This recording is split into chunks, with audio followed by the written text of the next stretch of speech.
안녕하세요. 주와 말씀의 교회 말씀 묵상입니다.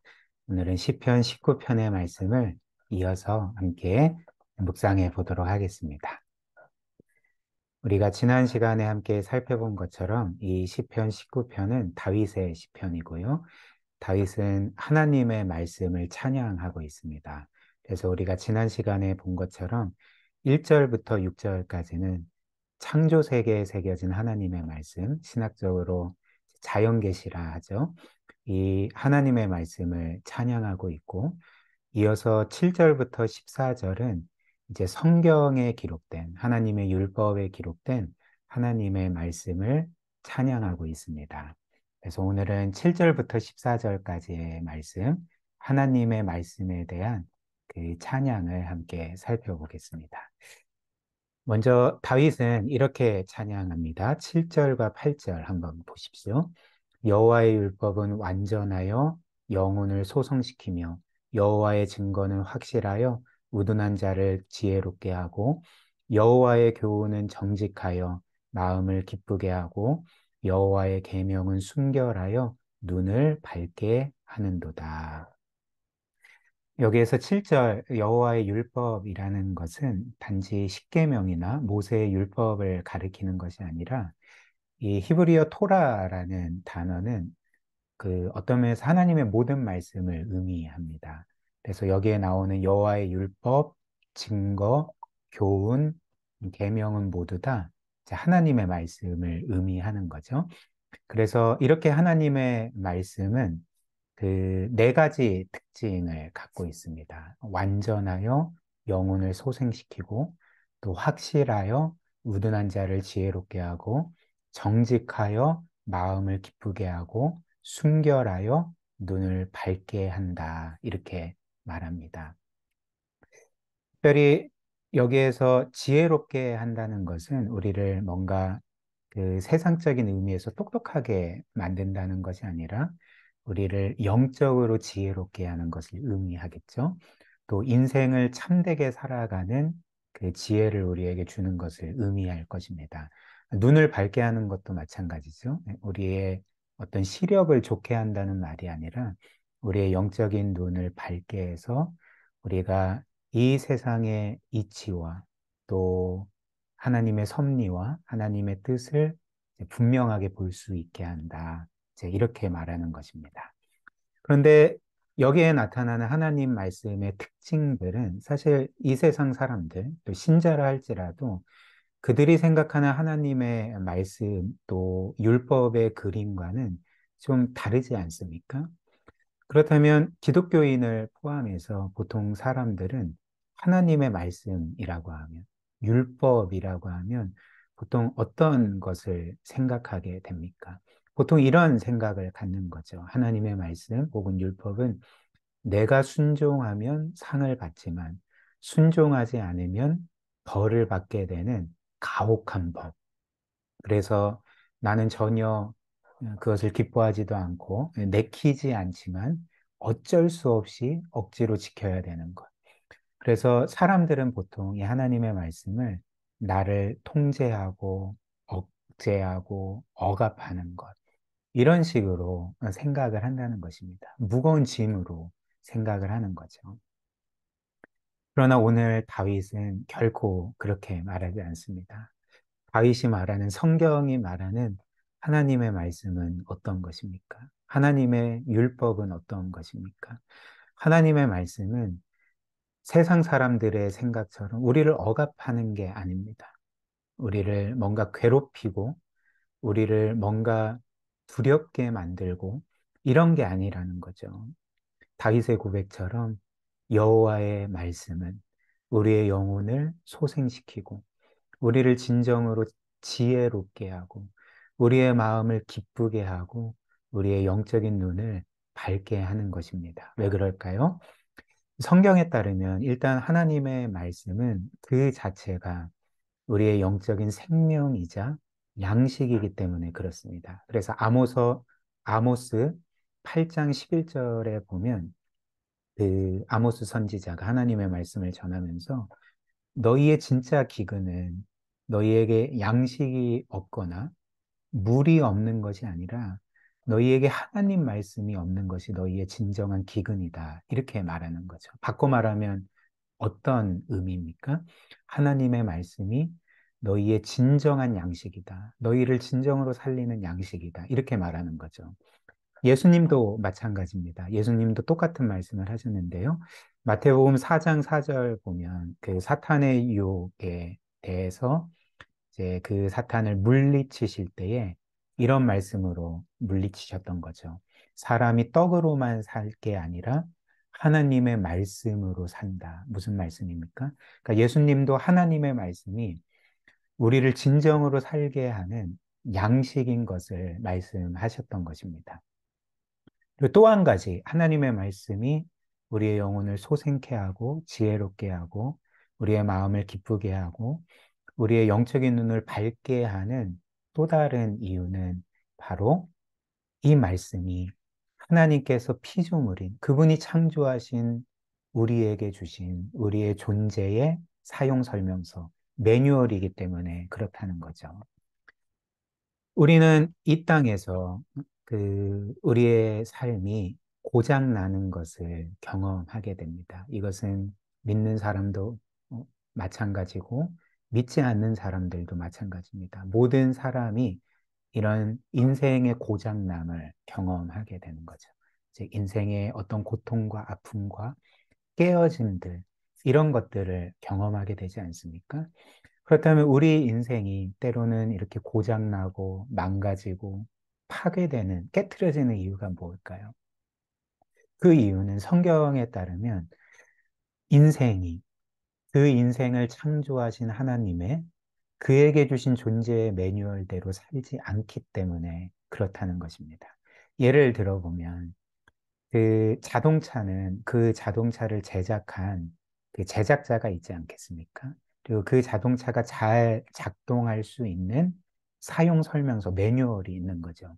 그래서 우리는 우리의 자동차를, 우리가 가진 그 승용차를 제작자의 매뉴얼대로 관리하고 정비하고 운행해야지만 그 자동차가 잘 작동될 수 있을 것입니다. 근데 예를 들면 내가 갖고 있는 차가 휘발유 차인데 제작자의 매뉴얼은 깡그리 무시해버리고 이것은 휘발유 차지만 나는 경유를 넣고 싶어 라고 하면서 경유를 넣는다면 어떻게 되겠습니까?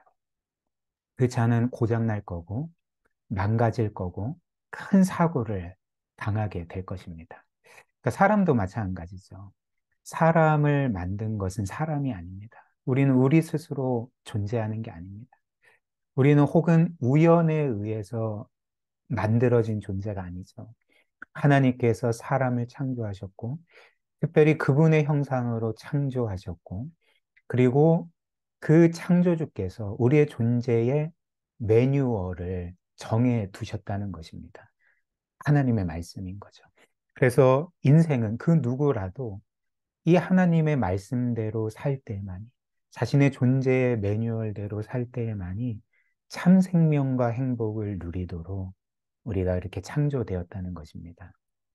그래서 신명기 10장 12, 13절 보면 이런 말씀을 합니다. 한번 보십시오.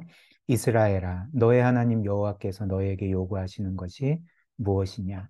곧 너의 하나님 여호와를 경외하며 그의 모든 도를 행하고 그를 사랑하며 마음을 다하고 뜻을 다하여 너의 하나님 여호와를 섬기라. 지금 하나님께서 이스라엘 백성에게 요구하시는 거죠. 명하시는 거죠. 너는 너의 하나님 여호와를 경외하고 그 모든 즉 그분의 말씀을 행하고 그분을 사랑하고 마음을 다하여 그분의 뜻을 행하고 너의 하나님 여호와를 섬기라. 이렇게 말씀을 하셨던 것입니다. 근데 이것이 우리를 뭔가 억압하는 게 아니라 우리에게 단지 무거운 짐이 아니라 13절을 보십시오. 내가 오늘 너의 행복을 위하여 너에게 명하는 여호와의 명령과 규례를 지킬 것이 아니냐. 하나님이 우리에게 명하신 말씀을 지켜야 되는 이유가 무엇이라고 합니까? 13절. 너의 행복을 위해서. 하나님의 말씀이 우리의 존재의 매뉴얼이기 때문에, 우리의 생명이기 때문에, 우리의 양식이기 때문에, 너가 그 말씀대로 살 때만이 진정한 생명을 누리고 행복을 누릴 것이다. 그렇기 때문에 너희는 여호와의 명령과 규례, 그분의 말씀을 따라 살아야 된다. 이렇게 메시지를 주는 것입니다.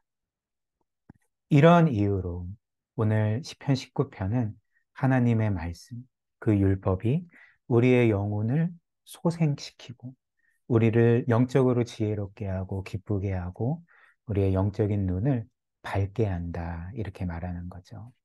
그래서 다윗은 하나님의 말씀에 대해 또 이렇게 말하죠. 9절, 10절입니다. 여호와를 경외하는 도는 정결하여 영원까지 이르고 여호와의 법도 진실하여 다 의로우니 금곧 많은 순금보다 더 사모할 것이며 꿀과 송이꿀보다 더 달도다. 하나님의 말씀이 이렇게 우리의 생명이자 행복이기 때문에 다윗은 뭐라 고백합니까? 하나님의 말씀은 무거운 짐이 아니다.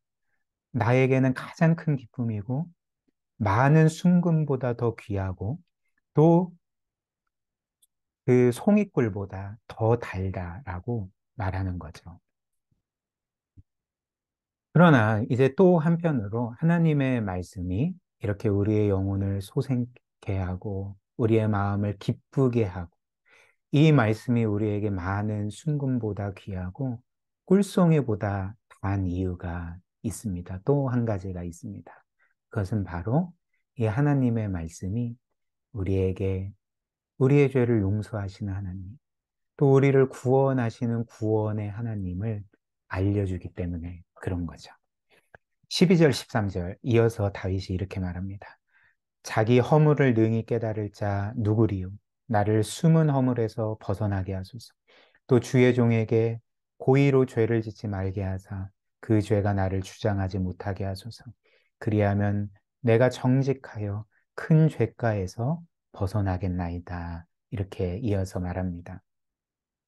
지금 다윗은 갑자기 하나님께서 자신의 죄를 깨닫게 해주시기를, 또 죄를 짓지 않게 해주시기를, 나를 죄의 길에서 벗어나게 해주시기를, 또 죄가 나를 지배하지 못하게 해주십시오라고 지금 기도하고 있습니다. 그런데 그 하나님의 말씀이 다윗과 또 우리의 영혼을 소생하게 하고, 그리고 다윗과 우리의 마음을 기쁘게 하는 이유, 다윗과 우리에게 하나님의 말씀이 많은 순금보다 귀하고 꿀송이보다 단 이유가 무엇이겠습니까? 오늘 이 다윗의 고백처럼 하나님께서 그분의 말씀에서 자신을 우리를 용서하시고 구원하시는 구원자로 계시하시고 그렇게 약속하셨기 때문에 그렇습니다. 다윗은 지금 여호와여 나의 죄를 깨닫게 하시고 나를 숨은 죄에서 건지시고 죄가 나를 주장하지 못하게 해주십시오 라고 말한 후에 이것이 자신의 힘으로 되는 것이 아니라 여호와 하나님의 힘으로 되는 것. 여호와께서만 자신을 이 죄에서 구원해 주실 수 있다는 것을 고백하기 때문에 이 하나님의 말씀이 그에게 최고의 기쁨이 되는 거죠. 그를 살리는 말씀이 되는 거죠. 14절 이어서 보십시오. 나의 반석이시요 나의 구속자이신 여호와여 나의 구원자이신 여호와여 내 입의 말과 마음의 묵상이 주님 앞에 연락되기를 원하나이다. 이렇게 하나님의 말씀이 다윗에게 또 우리에게 하나님을 나의 구속자이신 우리의 구원자이신 여호와로 그렇게 계시하고 약속하기 때문에 그 말씀은 우리에게 순금보다 귀하고 꿀송이보다 달게 되는 것입니다. 마지막으로 한 가지만 더 살펴보겠습니다.